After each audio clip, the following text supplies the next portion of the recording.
आज हम स्टार्ट करेंगे basic concepts, fundamental concepts of chapter number 1 है।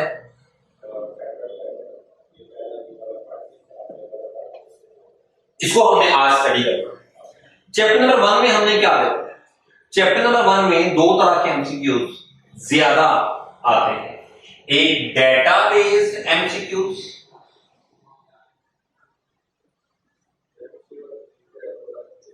और दूसरे हैं कैलकुलेशन बेस्ड एमसीक्यूज।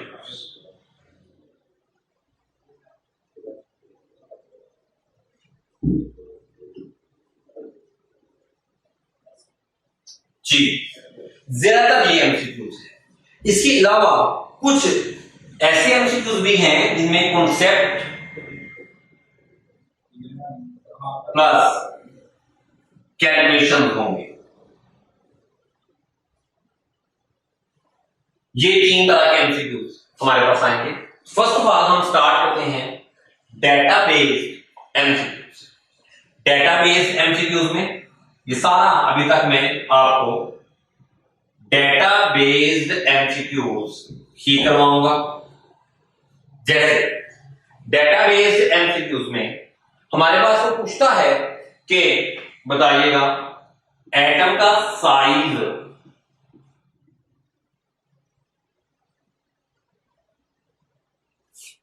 एटम के साइज के बारे में पूछता।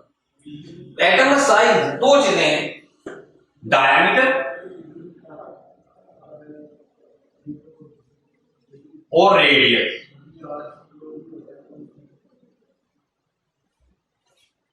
एटम का साइज डायमीटर 0.2 नैनोमीटर, जिसको हम 2 एंगस्ट्रॉम या 200 पिकोमीटर, तीन तरह के यूनिट्स में मैंने आपको बता दिया, नैनोमीटर में, एंगस्ट्रॉम में और पिकोमीटर में। नैनोमीटर 10⁻⁻⁹ मीटर के बराबर, एंगस्ट्रॉम 10⁻⁻10 मीटर के बराबर और पिकोमीटर 10⁻⁻12 मीटर के बराबर। अब डायमीटर और रेडियस में क्या है? Half of the diameter is known as radius. अब हम रेडियस लेंगे तो 0.2 का half 0.1 nanometre, 1 angstrom and 100 picometre. ये हमने लिखा एटम के साइज के बारे में। एटम को देखा नहीं जा सका, एविडेंसेस कलेक्ट की जा सकी। तो यहां पर हम देखते हैं, यहां पर हम समझते हैं कि एटम को सबसे पहले किस एलिमेंट के एटम्स को देखने की कोशिश की गई। उसके लिए ग्रेफाइट यानी कार्बन के एटम्स को देखने के लिए, फिर इसी में नेक्स्ट जो डेटा है वो ये है कि एटम को देखने के लिए माइक्रोस्कोप यूज की गई। ऑर्डिनरी माइक्रोस्कोप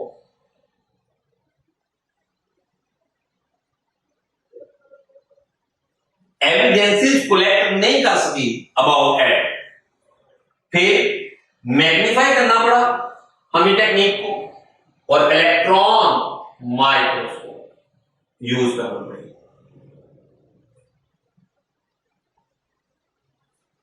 एटम देखने के लिए तब भी एटम नजर नहीं आया, सिर्फ एविडेंसेस ही कलेक्ट की जा सके। एटम का मैस, एटम का मैस बहुत छोटा, इसलिए इसे मेजर करने के लिए यूनिट्स भी अलग डिजाइन किए गए, जिसे AMU एटॉमिक मैस यूनिट कहा जाता है। एक AMU याद रखने आपने 1.66 10⁻⁻27 किलोग्राम, 1.66 10⁻⁻24 ग्राम और 1.66 10⁻⁻21 मिलीग्राम के बराबर होता है। इसको हम कहते क्या है? 1 AMU का दूसरा नाम एवोग्राम होता है। AMU का ही दूसरा नाम क्या होता है? एवोग्राम। जी, ये था एटम के बारे में कुछ डेटा जो पूछ सकता है। एटम का डायमीटर, एटम का रेडियस, पहले किस एटम को देखने की कोशिश की गई, किस माइक्रोस्कोप से देखने के लिए कोशिश की गई, AMU के बारे में, मास ऑफ एटम के बारे में, उसके तीनों यूनिट मैंने आपको बता दिए, और फिर एवोग्राम की बात भी की कि 1 AMU को हम एवोग्राम देते हैं। जी,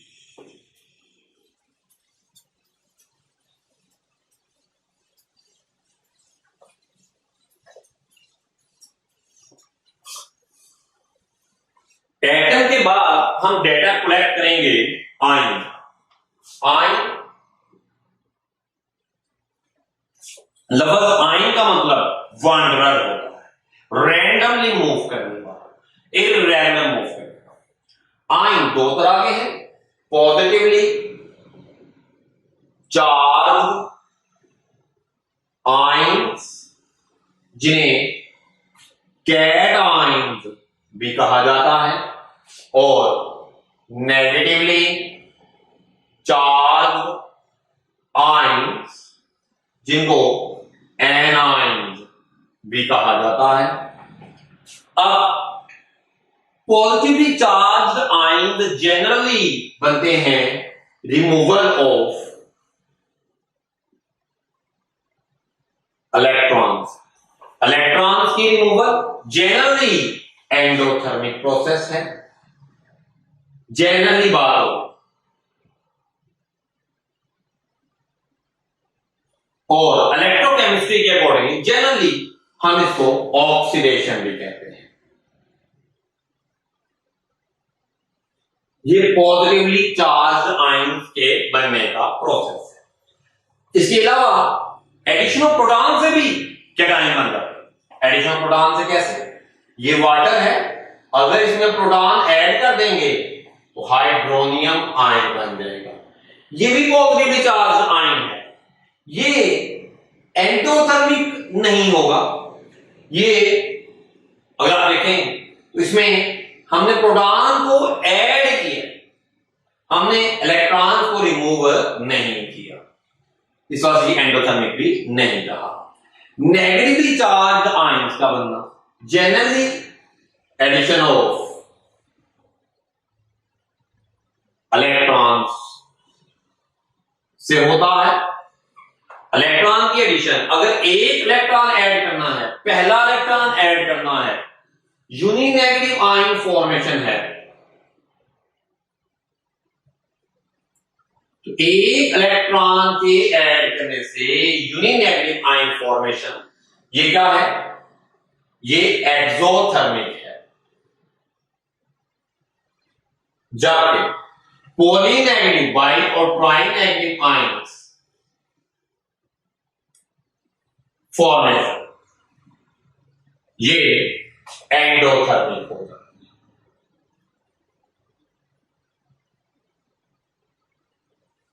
ये फॉर्मेशन के लिहाज से था। कैटायन्स के बारे में आपने याद रखना है, cations smaller than their parent atom, अपने पेरेंट एटम के लिहाज से छोटे होते। कैटायन्स अपने पेरेंट एटम के लिहाज से स्मॉलर होते, जबकि anions larger than their parent atom. Anions अपने पेरेंट एटम के लिहाज से बड़े होते। नेक्स्ट आप देखिएगा कैटायन्स के बारे में, group of atoms carrying positive charge are less abundant. Group of atoms carry positive charge are less abundant, कम पाए जाते हैं जब group of atoms carry negative charge are more abundant. Positively charge ion, group of atom जिनमें positive charge हो, उनकी तादाद कम होती है। जैसे अगर हम एग्जांपल ही देखते हैं तो देखिएगा CH3 प्लस NH4 प्लस, ये ग्रुप ऑफ एटम्स हैं जिनपे पॉजिटिव चार्ज है, और group of atoms with negative charge ये बड़े अबंडेंट होते हैं। जैसे SO4 minus, CO3 minus, PO4 minus, CH3COO negative. ये देखिए, ये ग्रुप ऑफ एटम जिनपे इस तरह बेशुमार है ग्रुप ऑफ एटम जिनपे नेगेटिव चार्ज है। तो ये हमने आयंस के बारे में देखा कि आयंस कौन से हैं और इनका डेटा, इनके बारे में हमने कुछ कलेक्ट किया। याद रखिएगा, रिकॉर्डेड क्लास एक्चुअल क्लास का 40% है। आप अगर समझेंगे कि रेगुलरली अगर आप पढ़ें तो रेगुलरली इससे बहुत ज्यादा आपको समझ आएगी। रिकॉर्डेड क्लास में उतनी समझ नहीं आ सकती। मेरे मुताबिक, मैं अपने लिहाज से बात करता हूं, अगर रिकॉर्डेड क्लास है तो मैं 40% पढ़ा सकता हूं। जी नेक्स्ट, अब हम देखते हैं मॉलिक्यूलर आयंस क्या होते हैं। तो मॉलिक्यूलर आयंस को देख लीजिएगा।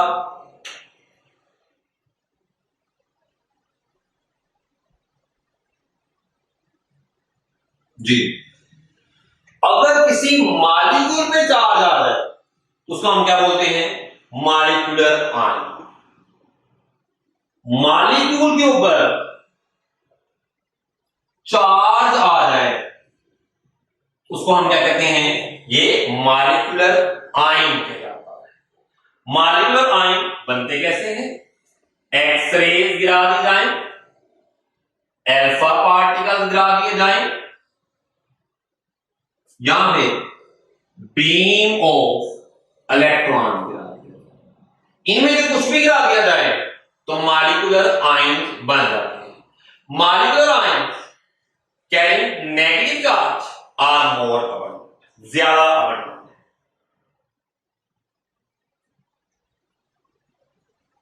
Positive charge are more abundant, ज्यादा पाए जाते हैं मॉलिक्यूलर आयन जिन पर पॉजिटिव चार्ज हो। जैसे एग्जाम्पल में H2O positive, NH3 positive, CH4 positive, ये मॉलिक्यूलर आयन हैं जिन पर क्या चार्ज है? Carbon dioxide CO2 positive, positive charge है। नेगेटिव चार्ज की हम कम एग्जांपल दे सकते हैं, O2 minus. Molecular ions carrying negative charge are least abundant. अब कुछ ग्रुप ऑफ एटम्स हैं जिन पर चार्ज है लेकिन वो मॉलिक्यूल नहीं है। जब वो मॉलिक्यूल नहीं है तो उनके आयंस मॉलिक्यूलर आयंस नहीं। जैसे अगर आप बात करते हैं NH4 पॉजिटिव, तो NH4 मॉलिक्यूल नहीं होगा, NH3 मॉलिक्यूल। इस तरीके से H3O पॉजिटिव, ये मॉलिक्यूलर आयन नहीं। CH3 पॉजिटिव, ये मॉलिक्यूलर आयन नहीं है। इस तरीके से PH4 पॉजिटिव, ये मॉलिक्यूलर आयन नहीं। Are node molecular ion,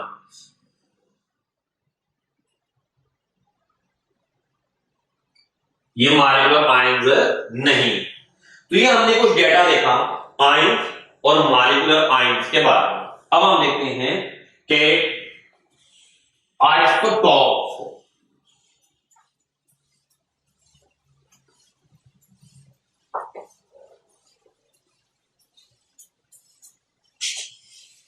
isotope का डेटा मैं आपको दे रहा हूं।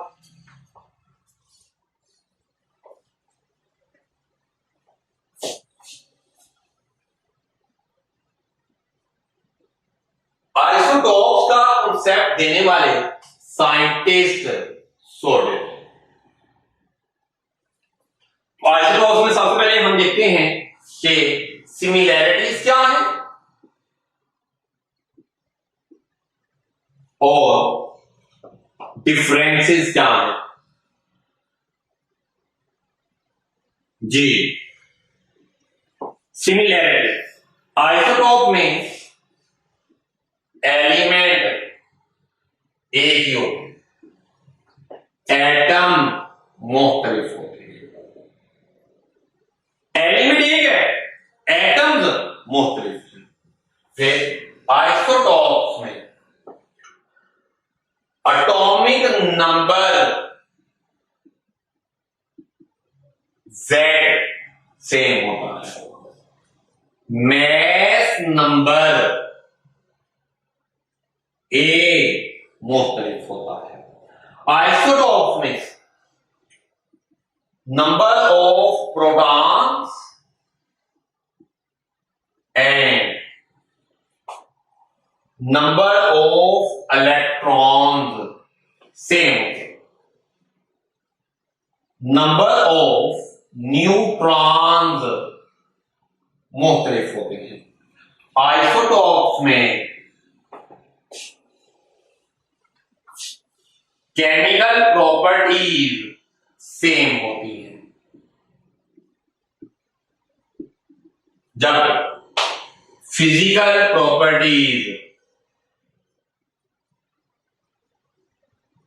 मुख्तलिफ होती हैं। आइसोटॉप्स में सोर्स एक ही सोर्स से हम कलेक्ट कर रहे हैं। हाइड्रोजन के 3 आइसोटॉप्स हैं, सोर्स एक ही है, एक ही सोर्स में तीनों आइसोटॉप्स आ रहे हैं। जब रिलेटिव अबंडेंस जनरली मुख्तलिफ होती है, ब्रोमीन का केस है जिसमें 50-50% है, सेम है, लेकिन जनरली रिलेटिव अबंडेंस मुख्तलिफ होती है। किस एलिमेंट के कितने आइसोटॉप्स हैं ये देखें आप, ये मैंने लिखा एलिमेंट और साथ में हमने बता दिए इनकी आइसोटॉप्स की तादाद। तो एक आइसोटॉप यानी mono isotopic element,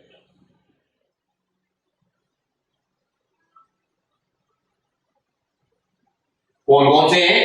gold, iodine, fluorine और आर्सेनिक, ये वो हैं जिनके सिर्फ एक आइसोटॉप्स हैं। 2 आइसोटॉप्स वाले एलिमेंट्स कौन से हैं? Boron, bromine, chlorine. 3 आइसोटॉप्स किन किन के हैं? 3 वाली एग्जांपल बुक में बेशुमार दी हुई है, hydrogen, carbon, oxygen, neon. 4 isotopes sulphur के हैं, 5 आइसोटॉप्स निकल के हैं, कैल्शियम और प्लेटिनम 6 आइसोटॉप्स हैं, टिन के 9 आइसोटॉप्स हैं,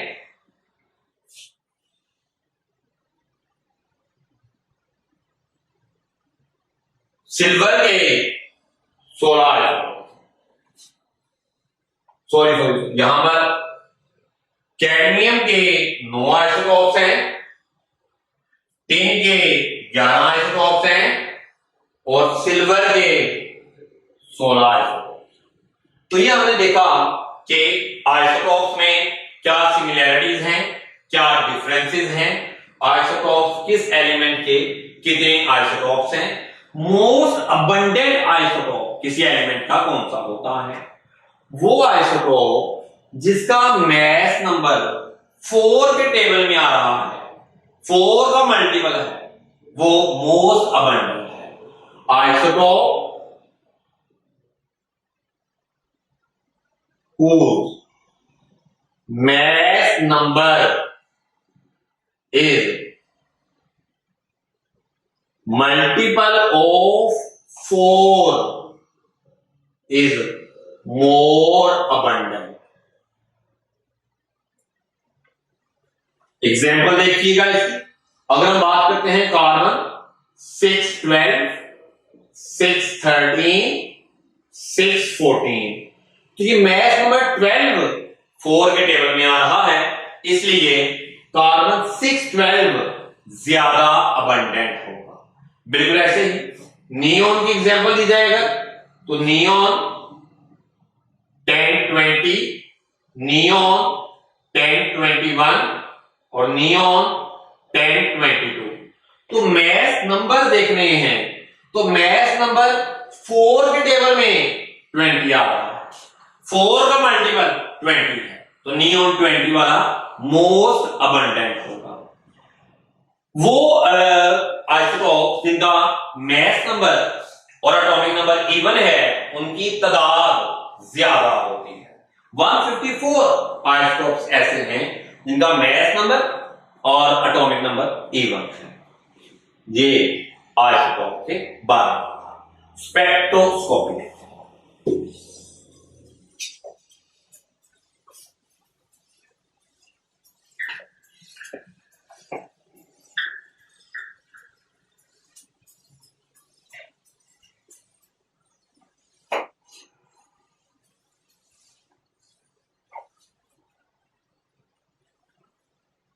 जी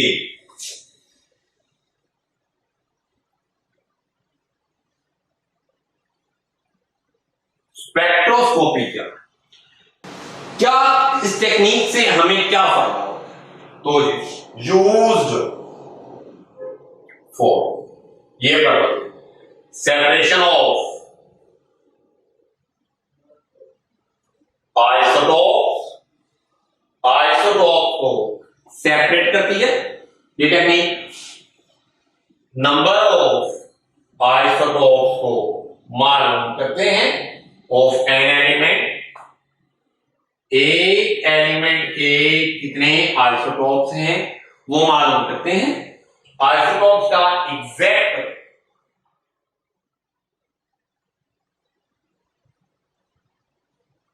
मैस नंबर ऑफ आइसोटोप मालूम किया जाता है और रिलेटिव अबंडेंस मालूम किया। ये पर्पस है। हमारे पास डेंस्टर और एस्टन मैस स्पेक्ट्रोमेट्री है, इसमें आइसोटोप को सेपरेट किया जाता है by electromagnetic method. Electromagnetic separation, electromagnetic method के थ्रू सेपरेशन की जाती है आइसोटोप की। Separation of isotope. तो ये स्पेक्ट्रोस्कोपी का जनरल इंट्रोडक्शन था। फिर स्पेक्ट्रोस्कोपी में हमारे पास रिलेशन, मैथमेटिकल रिलेशन क्या है?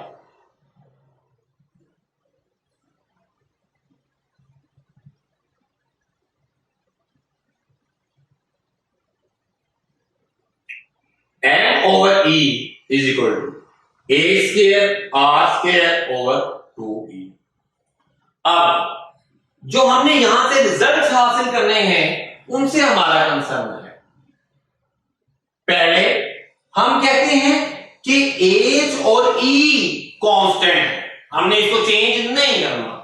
एच मैग्नेटिक फील्ड की स्ट्रेंथ है और ई इलेक्ट्रिक फील्ड की स्ट्रेंथ है, हमने इनको चेंज नहीं करना।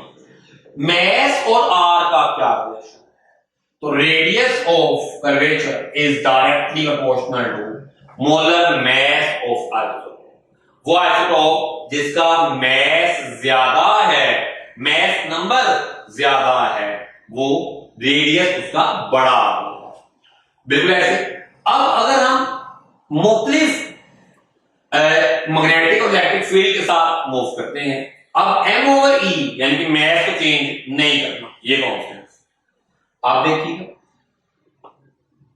ई और आर का क्या रिलेशन है? R radius is directly proportional to strength of electric field.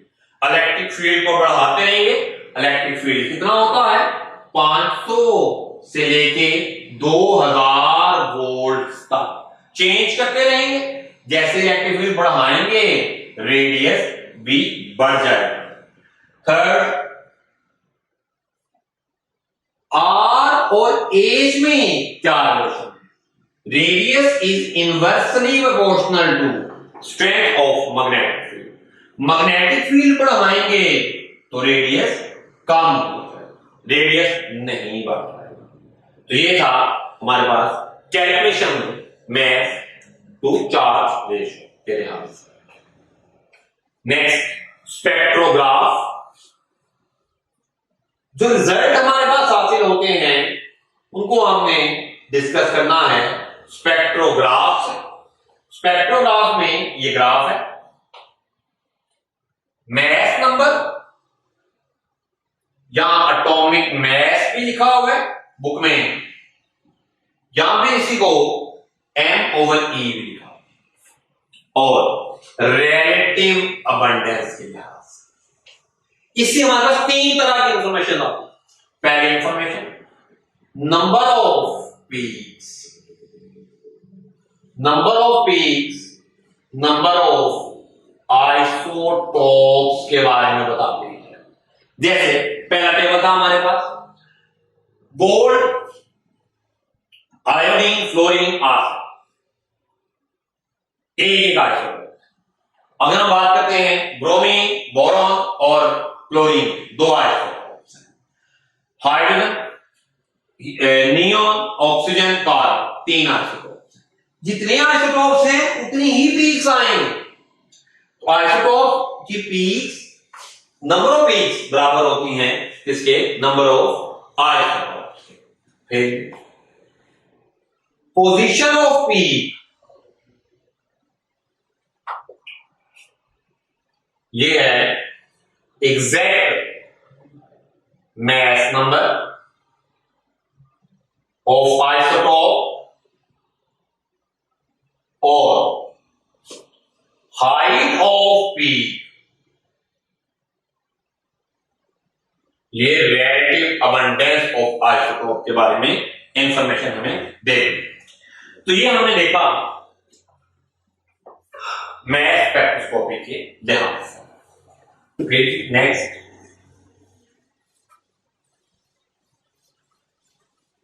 हम देखते हैं चैप्टर 1 के कैलकुलेशन बेस्ड एमसीक्यूज।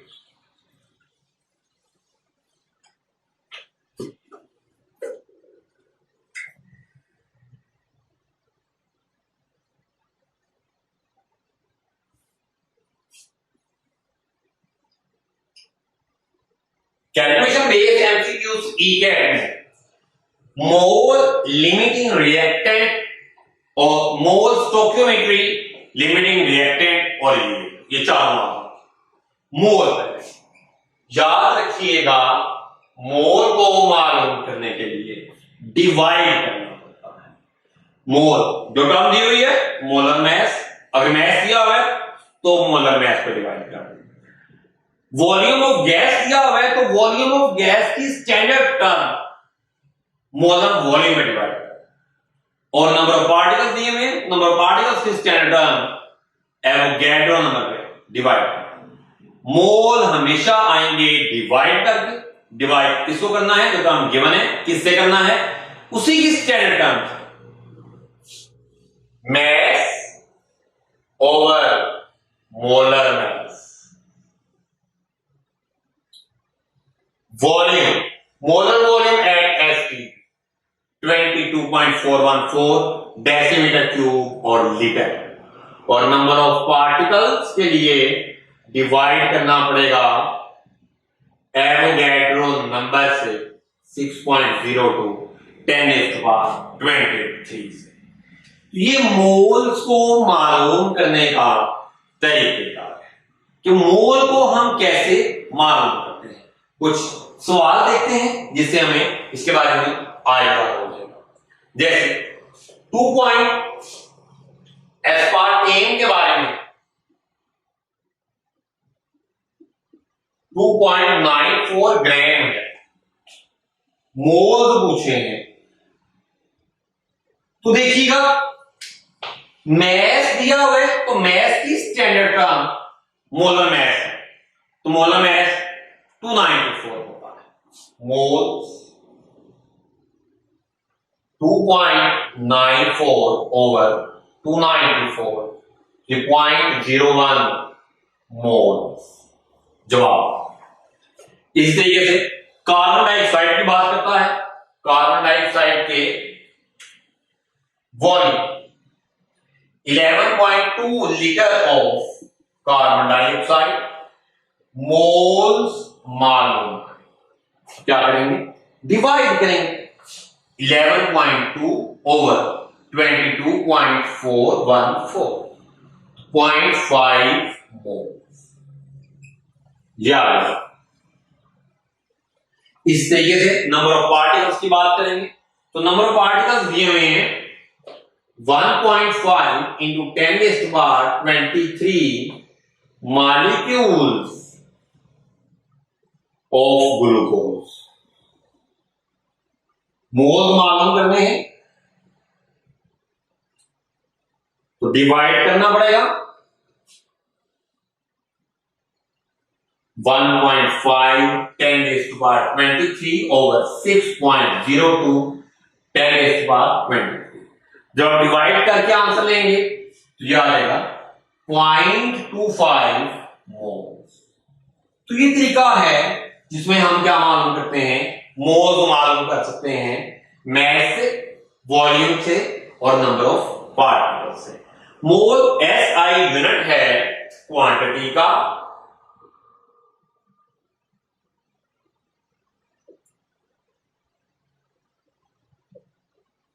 और जब SI यूनिट की बात करेंगे तब हम मोल को MOL लिखेंगे यूनिट।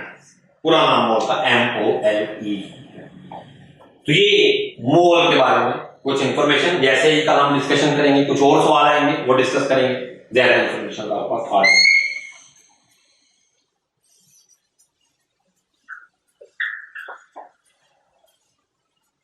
जी।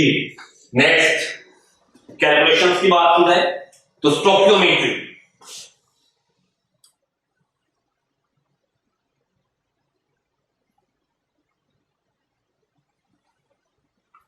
स्टोकियोमेट्री भी इंफॉर्मेशन हमें देती है balanced chemical equation.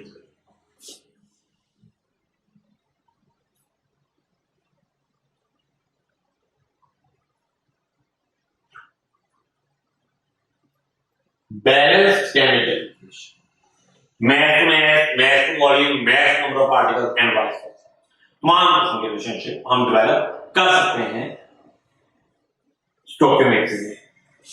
Calcium oxide plus CO2 gives us calcium carbonate. ये 1 मोल है, ये 1 मोल है, ये 1 मोल है। सवाल आता है कि हमारे पास 28 grams of calcium oxide will react with excess of CO2 to form blank grams of calcium carbonate। ये मैस टू मैस रिलेशनशिप बेहतर है क्या आपको मोल्स में कन्वर्ट करें? आसान तरीका है मोल में कन्वर्ट करें। कैसे? मोल्स मालूम कर लें। मोल्स कैसे मालूम होंगे? डिवाइड करके। 28 56 मोलर मास होता है तो ये 0.5 मोल्स बन जाएंगे कैल्शियम ऑक्साइड। और कितने मोल्स बनेंगे कैल्शियम कार्बोनेट के, ये हमें मालूम करना है। स्टोकियोमेट्री करेंगे। जिन रिएक्टेंट और प्रोडक्ट की बात हो रही है सिर्फ उनको नोट करना है, बाकी को आप डिस्कस नहीं करना। 1 मोल कैल्शियम ऑक्साइड का 1 मोल कैल्शियम कार्बोनेट का प्रोड्यूस कर रहा है। हमारे पास हाफ मोल है, हाफ मोल कैल्शियम ऑक्साइड का हाफ मोल प्रोड्यूस करेगा कैल्शियम कार्बोनेट। हमने मोल्स नहीं मालूम करने, हमने तो मैस मालूम करना। तो मैस मालूम करने के लिए हम क्या करेंगे? मल्टीप्लाई करेंगे मोल्स को molar mass of calcium carbonate. Mole 0.5 है, मोलर में 100 है, तो 50 ग्राम करेक्ट आंसर आ जाएगा। 50 ग्राम बनेंगे कैल्शियम कार्बोनेट। ये मैंने आपको एग्जांपल समझा दी। इस तरह की कई एग्जांपल्स हमारे पास टेस्ट में होंगी, असाइनमेंट में होंगी, उसमें भी डिस्कस करेंगे। बिल्कुल ऐसे ही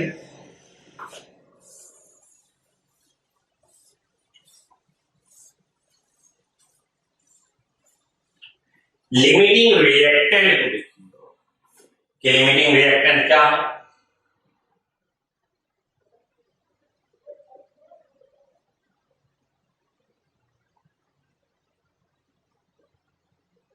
रिएक्टेंट्स की हद को मालूम कर, रिएक्शन की हद को मालूम करना लिमिटिंग रिएक्टेंट है। अब कब लिमिटिंग रिएक्टेंट नहीं होगा? 3 केसेस ऐसे भी हैं जब कोई लिमिटिंग रिएक्टेंट नहीं होगा। पहला केस कौन सा? जब रिवर्सिबल रिएक्शन हो। रिवर्सिबल रिएक्शन में कोई लिमिटिंग रिएक्टेंट नहीं होता। दूसरा केस, जब stoichiometric amounts of all reactants are given.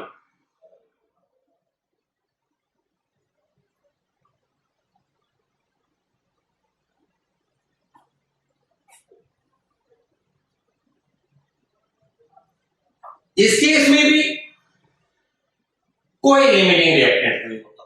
Reversible reaction में कोई लिमिटिंग रिएक्टेंट नहीं होगा।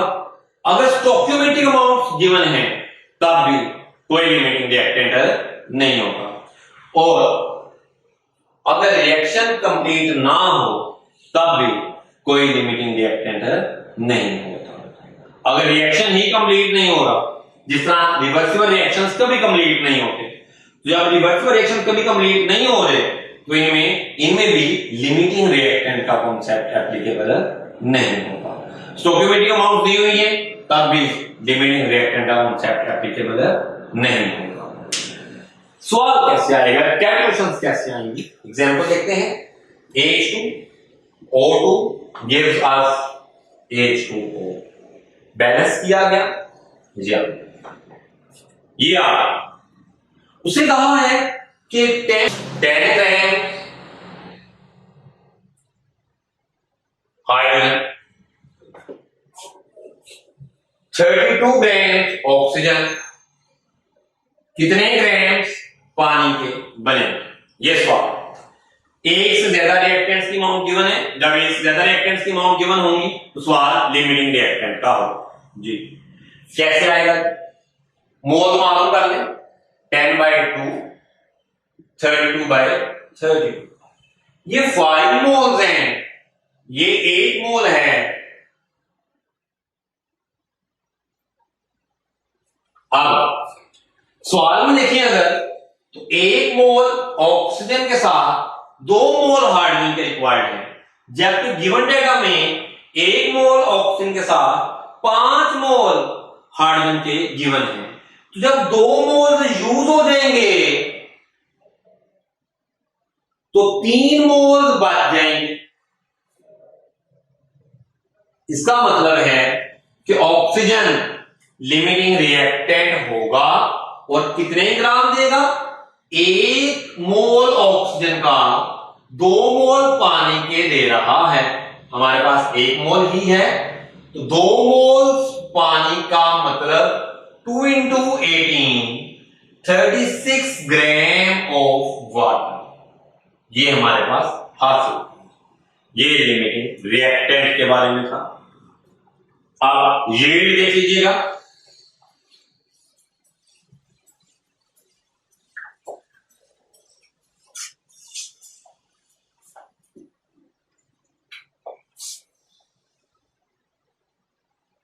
ये amount of product which obtained in completion of reaction. Actual yield, theoretical yield, and percentage yield. जो हमारा कंसर्न है परसेंटेज यील्ड की कैलकुलेशन ज्यादा आती है, लेकिन याद रखिएगा एक्चुअल यील्ड हमेशा कम होती है थ्योरेटिकल यील्ड से।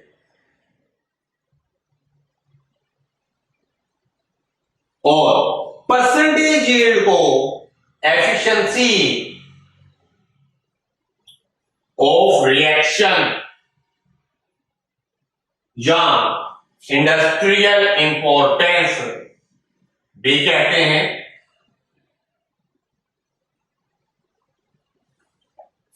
परसेंटेज यील्ड का फॉर्मूला,